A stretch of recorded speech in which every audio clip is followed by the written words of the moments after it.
Hi everyone, my name is Allison. I'm with List Self Storage. We're a platform for buying and selling self-storage properties. We're actually very recently acquired by StorTrack. So we've got a bunch of new opportunities coming pretty soon, like information services, all kinds of cool stuff. So that'll be coming within the next couple months and probably just increasing as we go forward. RK, tell us about you. Well, thanks, Allison. I appreciate the opportunity to chat with you today and with our friends. So I am a consultant to StorTrack. I've been a user for an awfully long time, since the platform was very early, and became a real believer. And for a while there, I think I was the chief evangelist for StorTrack for a while, because they were able to provide the data that I couldn't seemingly get other places. And I'm very data driven in my decisions. It's something that I take great pride in research and value very, very highly.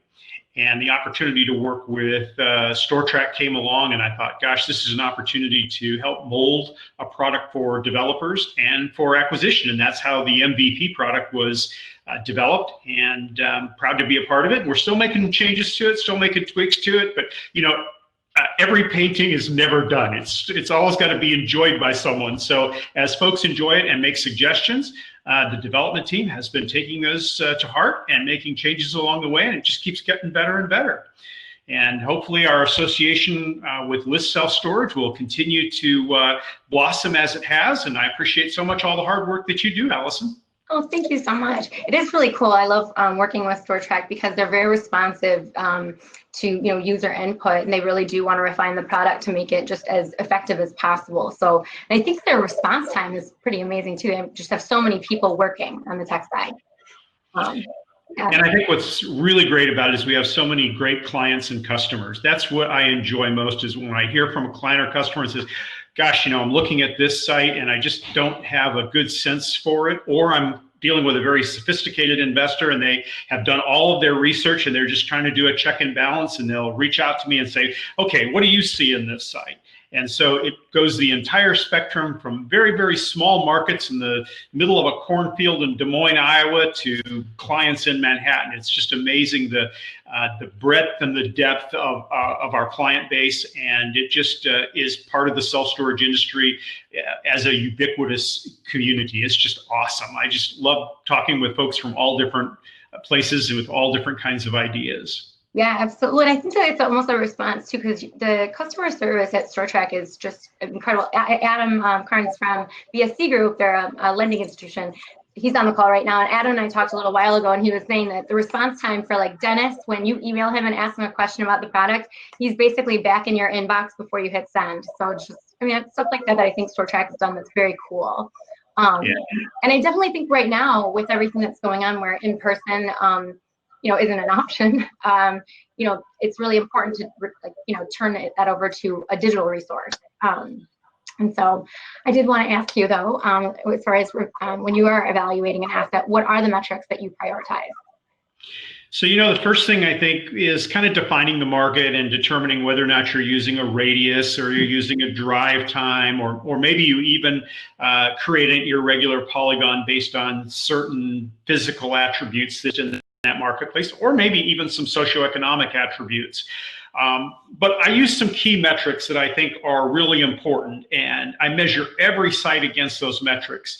And the early ones, the easiest ones, first would be in a 1 mile radius or a 7-minute drive time approximately. I tend to look at the population first and make sure that the metric I use is 10,000 folks. And if there are 10,000 people in that radius, I feel pretty comfortable that we've got a base that's big enough to work with in the population center. And then moving out to the next ring out, which is kind of the outer side of it, would be the 3 mile radius or the 10 to 12-minute drive time, depending upon how urban the site is. And there I'm looking really to see if there is about 50,000 people as my metric.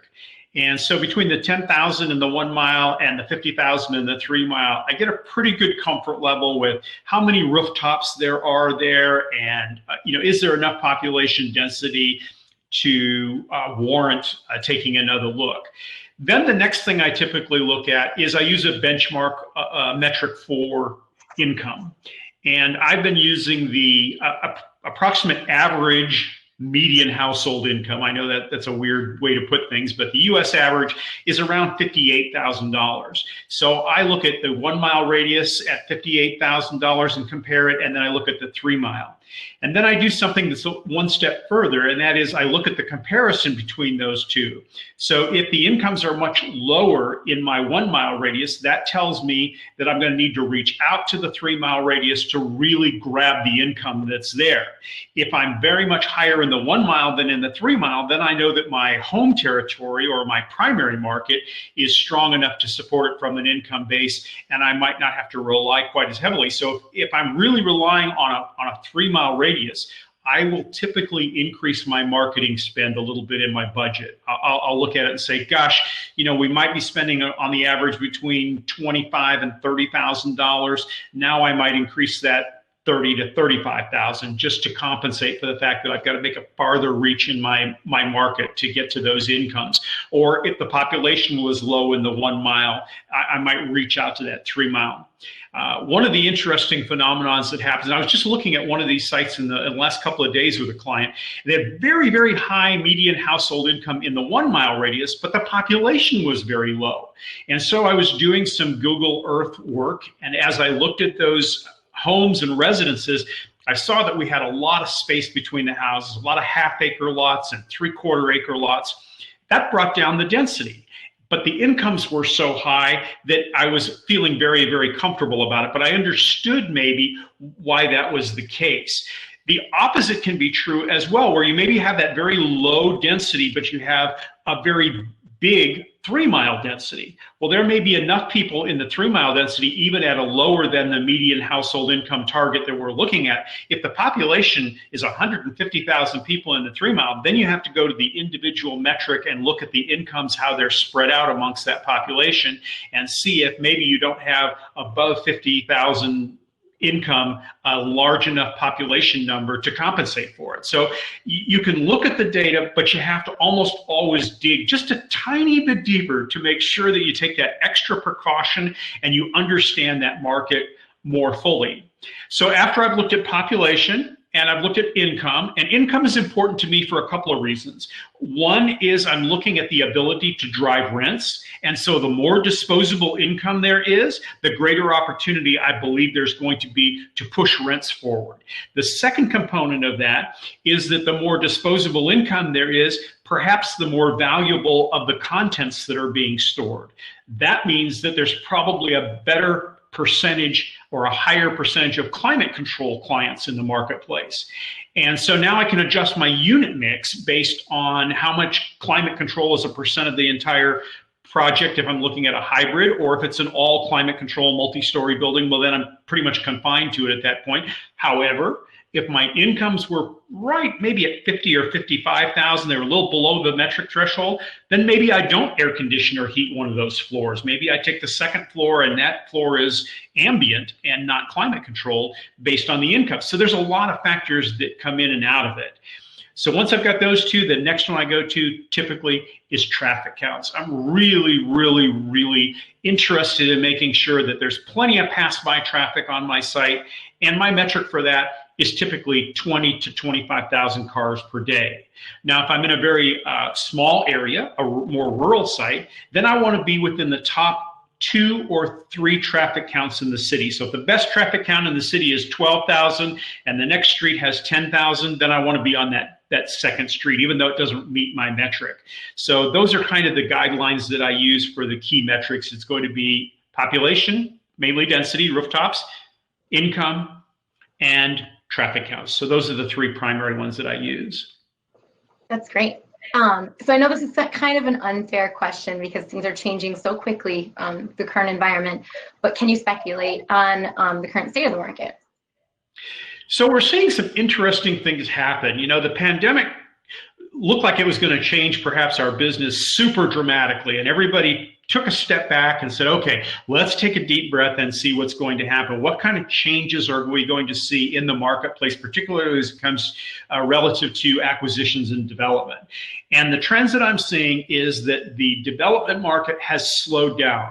A lot of folks have just not moved forward as fast on their development projects as they were prior to the pandemic and the shutdown. And they're taking a little more conservative approach to make sure that the market is firmed up and that storage has been as resilient to the pandemic as it has proven to be so far. On the acquisition side of it, we saw a slowdown when the CMBS market collapsed. That's the finance market in mortgage-backed securities. And as that market collapsed a bit, and there were very few lenders that were out in the space, we saw a few of the acquisition targets start to back off, deals fall out of escrow that may later have actually come back in once the financing was shored back up again.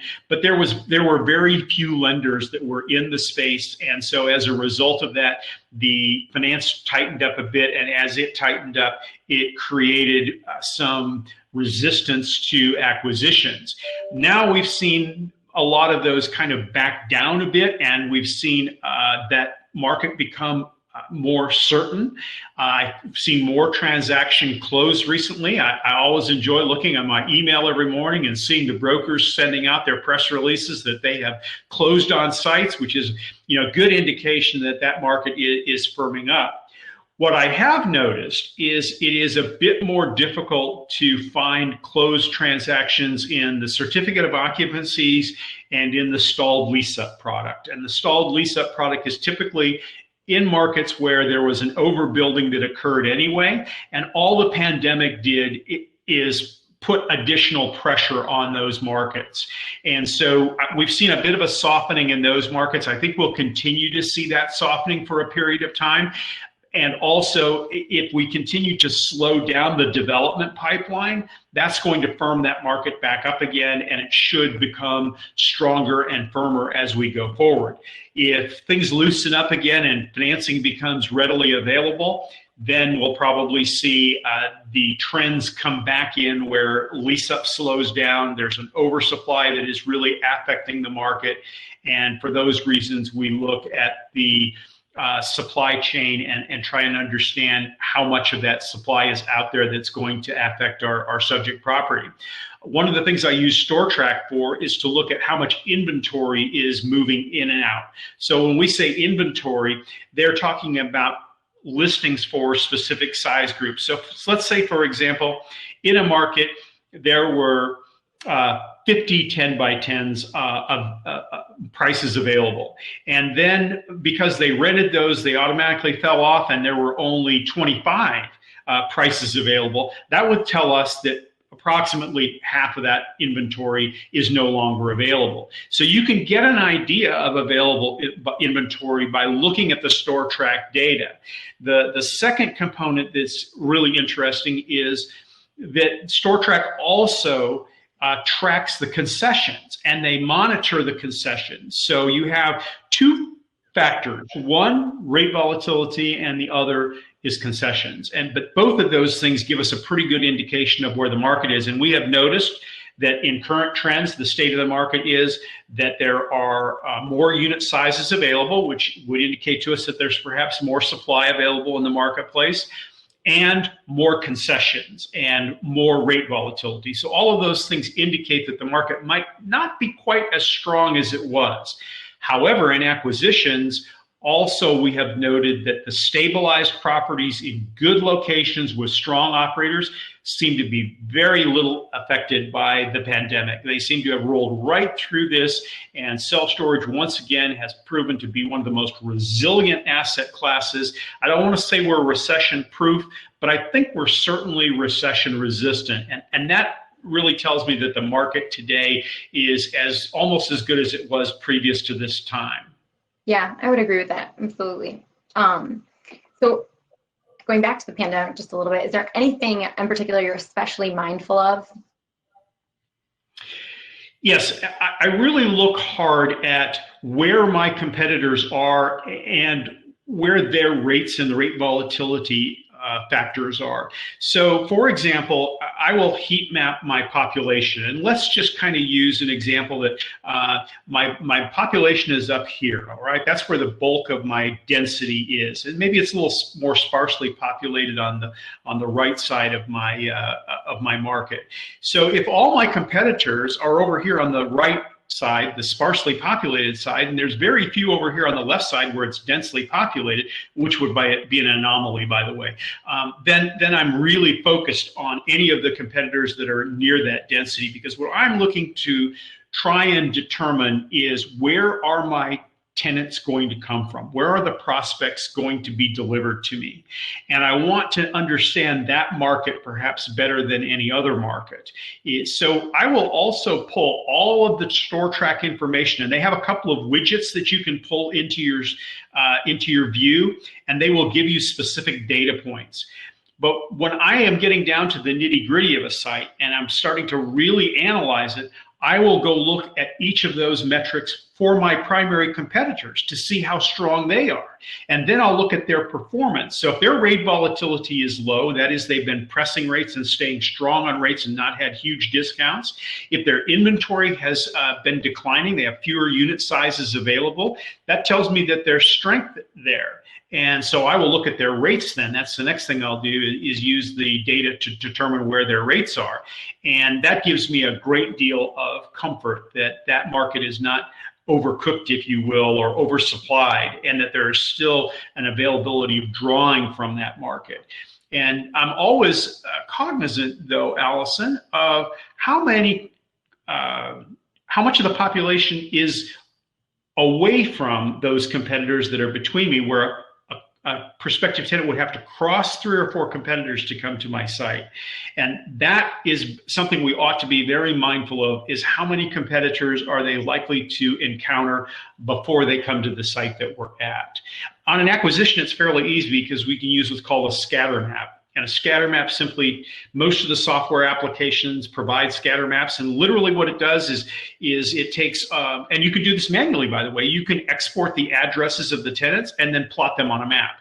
And that will tell you exactly where your tenant base is in an existing acquisition. We don't have that luxury in the development side of it, so we have to use more of the statistical data and the census data to drive that. Couple of key points that are really important when you look at it. One is to understand that when you look at population growth, which is one of our key targets, we like to see that there are more people coming into the market and not declining. You know, some of the rust belts, the populations are actually declining. In Florida, we're flourishing because there's so much inbound moving activity. So it's very, very positive, and we like to see that trend. But when we look at that, we really need to understand whether our population is increasing or decreasing. And usually the census data will give you a percent of that growth. Be mindful that you have to divide it by the period. So if it says it's 10% growth, it's really 1% annually. And a lot of folks don't take that into account. They think it's like 10% per year, but it's not. It's 10% annually. And that's a really key factor to look at. And that data is readily available. You can see it in the StorTrack data as well. I tend to triangulate my data. I don't use just one source. I use additional sources to make sure that that the numbers kind of sync up and all look good. But it's important to know that you have to, again, like I said, just dig a little deeper than what you see on the surface. And most of the time, you'll find your answers are there. Yeah, absolutely. And going back to what you said about competition too in the area, I think it's also critical to evaluate relevant competition and make sure you're making an apples to apples comparison. If you're in a Class A facility, you really don't need to evaluate, those rental rates of a Class C property.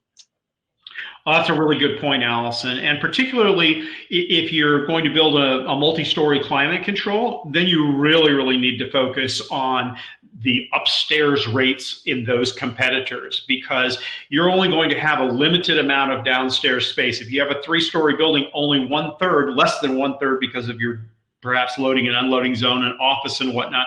So less than 1/3 of your inventory is actually going to be that single story competitor. And if everybody's drive up and you're all interior, you need to also understand that there may be some rate adjustments for that as well. But you really want to compare, as you said, which is a great point, looking at apples to apples and oranges to oranges, and not trying to get a hybrid going too easily there. And those are really great points, absolutely. Can you talk about some of the resources that you value in an acquisition? So I like to look at a number. Like I said, first of all, I like to triangulate my data. I like to take at least 3 different sources and use those 3 sources to make sure that the data points match up with one another. I'm a big user of mapping programs. One out there is called Paccom, Tom Halleton's product. And what I will do is I will pull up my StorTrack map, because it's very easy to do in StorTrack. It'll give me a list of my competitors and it'll plot them on the map so that I can look at them. Same kind of situation exists in some of the competitive products. And then I'll go to my StorTrack map and I'll look at my StorTrack map, because it tends to be very, very accurate. What I have found is when there's a difference, it is typically because of some kind of geocoding issues. And I'm not sure how it all happens, but not every address plots exactly the same in brand X, brand Y, StorTrack, Paccom, whatever it might be. Even if I go pull my demographic map and I start plotting addresses in my demographic map, sometimes I'll come up with some differences, especially those that are right on the fringe, where maybe they have you're looking at a 3-mile radius and one database shows it at 3.02, so it falls off completely off of your list, and really it may be a direct competitor. And so you have to really look at that data and kind of dig deep and make sure that you uncover it. One thing about StorTrack that I will do is I will take my radius. So let's say my market is defined as a 3-mile market, and that's what I use as a core. But I also run those reports for a 4-mile, because I want to look and see if there's anybody right on the edge of that might get pulled in. If they're more than 3.2 miles, I'm probably going to discount them pretty heavily. And then I run a 6-mile if my primary is 3-mile. And the reason I do that is because if you draw a 3-mile circle around your subject property and a 3-mile circle around the competitor, you want to make sure that they don't overlap and share that market. So if they're one on top of another, it makes a big difference. So I want to see them spread apart, and I want to look at the competitors. So I will pull my 6-mile and see if there are any new development projects within 6 miles that affect it. So that's a very strong resource that I use. You need a great demographics program, and there are probably 5 or 6 of them out there that are great resources, but you have to have one of those in your pocket. And I would prefer to use a demographic program that A, allows me to export the data so I can manipulate it, and B, allows me to pull irregular polygons to actually define my market, because you may have a river that's there. You know, I always used to use the old Hoboken, New Jersey as my my example, because if you draw a 3-mile circle around Hoboken, New Jersey, in fact, if you draw a 1-mile circle around it, you're going to go across the Hudson River and pick up Manhattan. And those are typically not your customers. I mean, a few of them possibly are, because they'll cross the river in order to take advantage of a rate, but that's really not your core market. That is bifurcated by the Hudson. And then there's also the Patterson Plank Ridge on the other side. So you end up with this irregular polygon that is bounded by railroad tracks, by freeways, and by the Patterson Plank, and then by the Hudson River on the other side. So it's important that you're able to pull your demographics that accurately reflect the actual market that you're looking at. And so you want to have a great resource for demographic data as well. But to me, the end of the day, the most important aspect of underwriting a property, whether it's an acquisition or it's a development, is understanding where the rental rates are. The rental rates are the most important projection that you can make. You can be off a bit on your costs and it's going to affect your yields, but if you miss the targets for where you think the rental rates are going to be, that's going to be the biggest miss, and that's going to affect the viability of the project to the greatest extent. So you want to be really, really certain about your rental rates, and you need to look at them historically. It's great to go on to Google and see where the 10 by 10 at brand X is today. That's a great benchmark, but you got to remember they change rates all the time. And if they just had an auction, they have a whole bunch of those spaces available, they may be doing some discounting and some extra concessions. And if just the opposite is true and they lease, down to their last 10 by 10, and you look at that 10 by 10 rate and now it's up $20 from where it was yesterday, the volatility of those rates, the changing of those rates, the dynamics of revenue management mean that we can't look at one point in time rates. We need to be able to look at trends. Yeah. And that's where the StorTrack data to me really becomes important, because I can look at a 3-year history all the way down to a 3-month history. And I can begin to understand how the rates have developed over time. So that to me is the greatest resource, is being able to get good demographics and being able to understand how my rate projections are going to be cast. Yeah, that absolutely makes sense. Do you have advice for people who are investing in this environment? And if you do, what is it? Well, I think do your homework is probably the number one piece of advice I can give you, and be able to understand that homework. So there are a number of folks who do what I do, who are consultants to the industry, that have just a wealth of knowledge that they're able to share with you. But being able to understand the data is really important. I was working with a client the other day who's probably one of the most sophisticated multifamily guys I've ever had the opportunity to have a conversation with. And I was kind of awestruck for a while. I was like starstruck, like I was talking to, Brad Pitt or something, because this guy was just so on it. He understood multifamily, and we got along really, really well, because I would like to think that I understand self-storage after 30 some odd years. And he had the same kind of background in multifamily. But what was really interesting was he had some tremendous misconceptions about self-storage that were driven by his Uber experience he had in multifamily. Not everything translates and transcends well from one asset type to another. Self-storage is very, very unique. And if you're coming from a triple net lease business where you're used to making sure you only have one tenant or 5 tenants, and the credit worthiness of them and the chance of that they're going to be a risk to you, is much different than operating a self-storage property where you have a tenant base. And I always like to say, think of it this way. If you have a strip retail center and it's 50,000 square feet and you have 10 bays, you're really managing 10 tenants. That's your whole universe, is 10 tenants. And if they all sign 5-year leases, well, gosh, you don't have much rollover there. So you don't have much exposure, not much changes. But if that's a self-storage property and it's 50,000 square feet, you may have 500 or 600 tenants. And those tenants don't stay 5 years because they're not into a fixed lease. They're on a month-to-month basis. And so just the understanding of our business and how drastically different it is than some other asset classes is really important. The guys who get our business really well are the mobile home guys, the what we used to call trailer parks. Mobile home is higher cap rate like self-storage. Well, of course, self-storage cap rates today are pretty tight, but it's still got more yield to it. They understand transiency to some extent, although it's a little hard to move a mobile home. So the guy who has the retail experience, because he can operate a self-storage property like a retail, who has multifamily experience, so he understands the quality of tenants and tenant retention. He's got a lot to bring to the table. And then there's the guy who's got the mobile home parks. He's used to dealing with higher cap rates and better yields. So he's got his own forecasting that he brings to the table.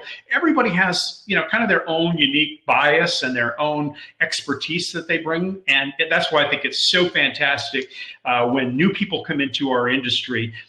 But again, the point I'm trying to make here is you need to bring someone along your side if you don't have that expertise that has tried and true self-storage experience. You want somebody who's owned self-storage, who's developed and built self-storage, who has acquired self-storage, who's financed it. You're looking at the operations side of it. disposition side of it. All of those factors are really important. And the more of those that individual who's standing next to you, helping you, can bring to the table, the better off you're going to be. I know I go to list self-storage. Sometimes I'll be looking at a project that is in a market, let's say it's in South Carolina. And if I have a project in Charleston or Spartanburg, I'll call up John Lindsay. I'll look and see who's in list self-storage that's an expertise in that market, that it has that expertise, and I'll give them a call and say, hey, this is the kind of site I'm looking at. Tell me a little bit about that market.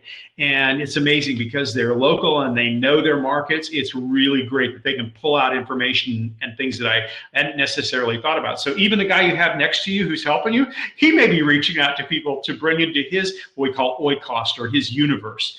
Or her universe to help you with the building of the database and the understanding of it. That's very well said. And John, I think, is so knowledgeable. Actually, he's also global in scope. And List is expanding our platform to the UK right now. He's been just instrumental in helping us about just the differences in the regions. And what you've mentioned also about mobile homeowners relating most, I would also think car wash owners, parking garages. I think that would be an asset class that might be relatable. But there are a lot of misconceptions about the success of self-storage. They think you're just going to come in and print money, but I don't know if it's really going to work that way, because there are a lot of sophisticated owners out there that you really have to, consider. Do you mind? It's a great point.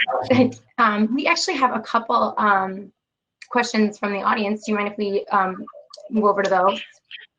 Sure. Okay, so David Tokar asked where you find census data, and he also wanted to know what the Tom Hallison's mapping app is called. I think he's just asking for the mapping app. What's the name of it? The mapping app I use is called Paccom, Pac-COMM. And that one I use because I can look beyond just my radius and see the fringe. Remember, I told you I was looking at out to 6 miles to see if there's anything that's going to affect it. It doesn't just give me what's within my 3 mile radius. It defines the 3 mile, but also shows me everything that's on the perimeter of it. It's also exportable. And it also has hyperlinks to each of the websites for each one of the competitors. And so I can just click on that website and look at where the rates are. So it's very dynamic. It's very easy to use. If you talk to Tom Halliton, who's the developer over there, he and I are working on some secret sauces, if you will, Allison, some analytical tools that we're developing together that I think are going to be really interesting for self-storage. And he's been a wealth of knowledge as a data scientist. He's kind of like the folks at StorTrack. It's just, I learn so much every time I have a conversation with them. That's very cool. And then what about census data? Where do you find that to track growth? So there's a couple of different programs. I actually use one. It's a mapping program called Maptitude. And I use Maptitude because I can also pull two important data points from Maptitude. I can get census data, and I can also get traffic counts. They have widgets for both of those items. And the other thing is Maptitude is nice because I can plan routes. So when I'm doing my field work, which I think is really, really important, is going out there and kicking the dirt and looking at the competitors and driving by and shopping them. So I can actually do some mapping routing with that one, which is helpful. I can put my hotel there so I know where I'm staying. I can put my route to the airport. All of those things are very, very flexible in Maptitude, and it'll take Excel imports. So I can just take a whole bunch of addresses. I can pull them from Paccom and just drop them into a map and place them, or I can go back and then and compare it to my StorTrack data, or if I'm pulling Yardi, or I'm pulling Radius or Reese. I mean, there's a whole bunch of data points out there, and I will do a job of collaborating as much of that information as I possibly can to see, how they work together. Yeah, there's so many interrelated components. It's so important that you do kind of don't not rely on just one metric. Which, speaking of that, we have another question from Michael. Is there a key metric you look for that tells you if a market is over or underbuilt, and is it different for new development? Michael, that's a great question, and I'm glad you asked that. So in my mind, when I see discounting occurring and when I see concessions, those are the hallmarks primarily that there is something going on in that market which is driving a decision here. And so I like to look at that more than the supply ratio, because you can use the supply index of 3.5 or 5.5 and compare it against the national average, the state average, the market average. I mean, that's a good benchmark, but it's pretty loose. And a great example of that is the Las Vegas market. You know, I lived in Las Vegas 4 different occasions, and it was a market that I opened 11 stores in. I mean, I really was deep into that market for a long time. And if you use the supply ratios for the US, if you use that 5.8 square foot per capita, you would never have developed more stores in Las Vegas. But I think the supply ratio is something like 11 or 12 right now. It just blows the doors off of the national average and really blows it off of the Nevada state average. But when you see rates climbing and very few concessions, you know that market still has room for absorption, that the occupancies are pretty tight, because it's hard to get the occupancy information. I mean, that's one of the most difficult things to do. Reese gives that information in their data, and they're one of the few that provide occupancy data. But it's expensive data, and it's not ubiquitous. It's pretty focused. Only those that report in give you that data, and it's also as much as a quarter behind. So you got to dig deeper. Can't look at the surface. But I'm really focused on where rates are today, where rates have been, and what kind of changes are being made. I look at that rate volatility in StorTrack, for example, to give me a good sense of how stable those rents are. Because there's 2 things about rents: stability of the rents and sustainability of those rents. You know, can I expect to reasonably predict that these are going to continue? The risk is much greater in development, because you're starting with a zero base. You're not starting with 80 or 90% occupancy and just trying to tweak it a bit. And maybe if you dial it back, you can correct for it quickly. In development, it takes a long time, because you're trying to get to your stabilized occupancy, not only on a physical perspective, but also on an economic perspective. So all of those things become really, really critical parts of it. But if I had to give one point that is the most important, it's understanding the rates and where they're going to be and being able to project them. Yeah, that's a really great answer. And then Robert Loeb wants to know if you prefer Yardi, Radius, or Paccom.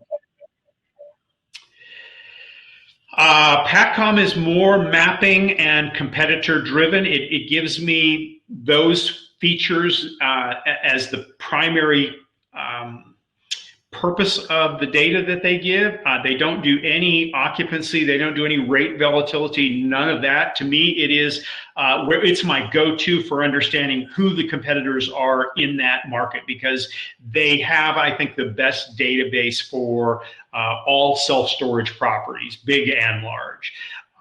They don't track boat and RV, for example. I've had several conversations with Tom because it's an interactive database as well, by the way, as many of these are. If you find a competitor that's not shown on the map and you know it's there, you can send an email to almost any of these groups, and they'll research it, and if they can validate it, they'll add it to their data.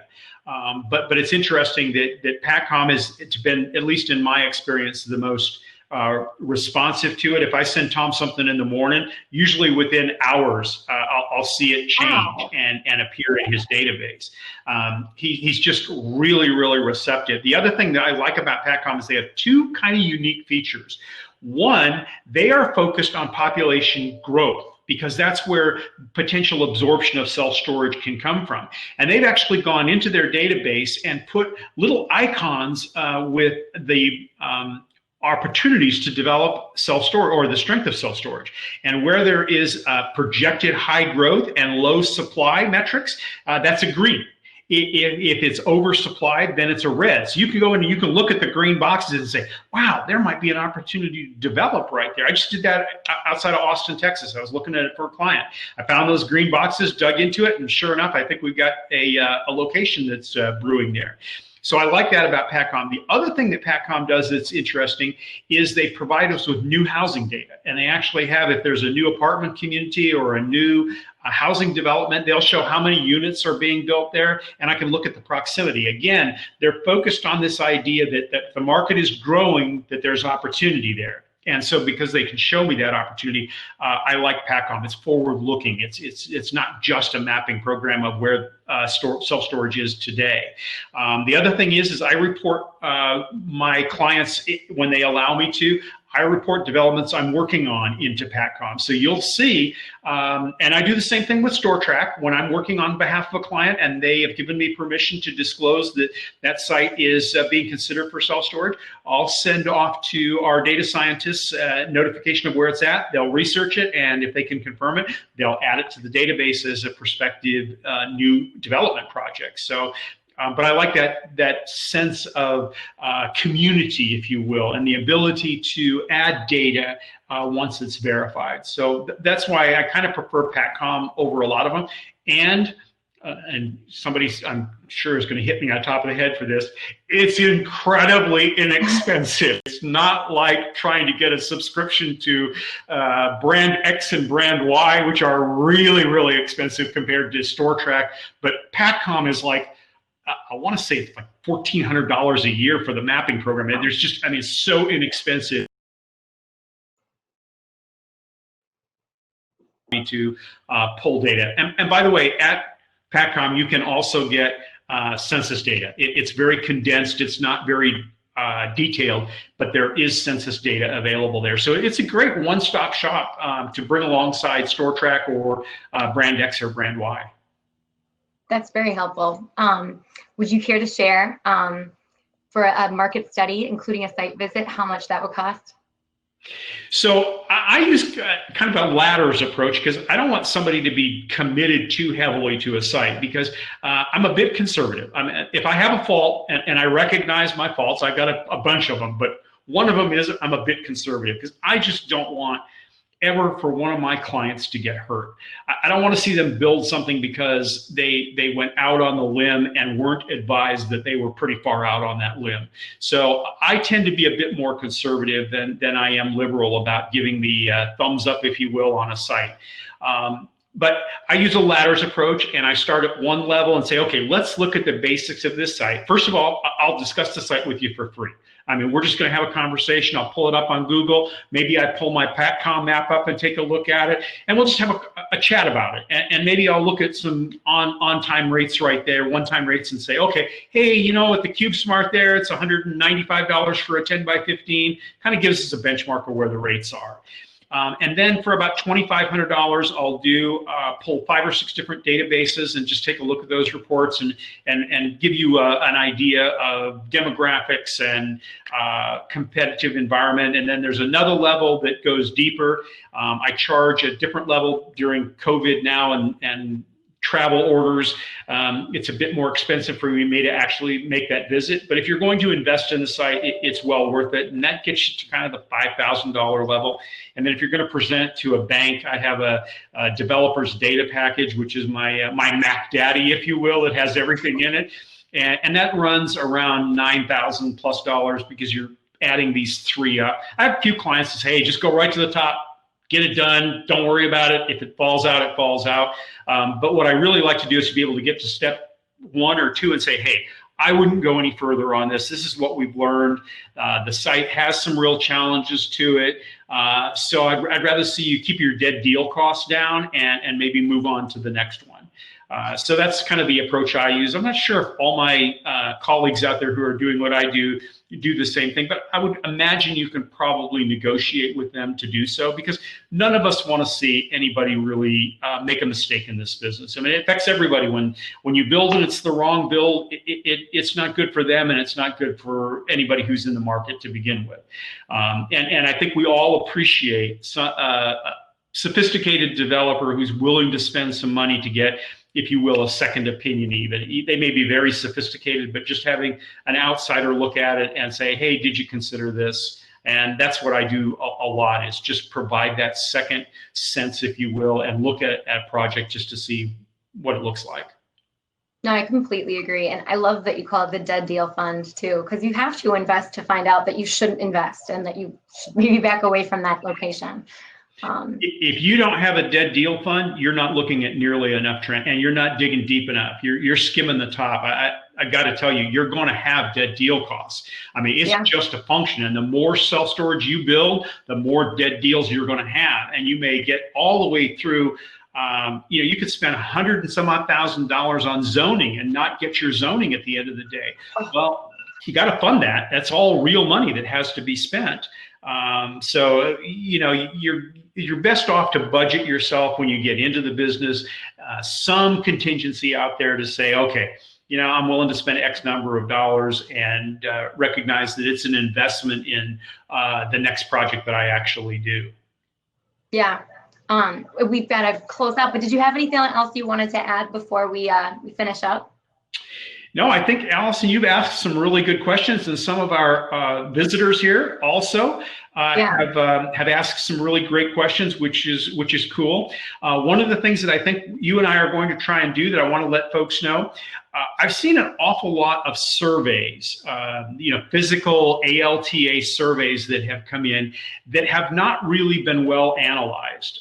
And so what I'm going to do is a tutorial and walk on a webinar through the process of reading a survey and understanding how it correlates back to the title report, and then how it correlates to what you're going to be looking at either in an acquisition or a development. So, check with Allison, and when she sends you an email, it might not just be spam, folks. It might be something real. It might not be. Yeah. So we're going to try and do that, though. I think that would be really great, is to show people how to read a survey and what it really tells you about a specific site. And I think it would be a great educational opportunity. And let's see if we can plan to do something like that. I like it. Yeah, I'll shoot you an email because I would love to do something like that. So, well, yeah, thanks so much, RK. And thanks to everyone who joined us.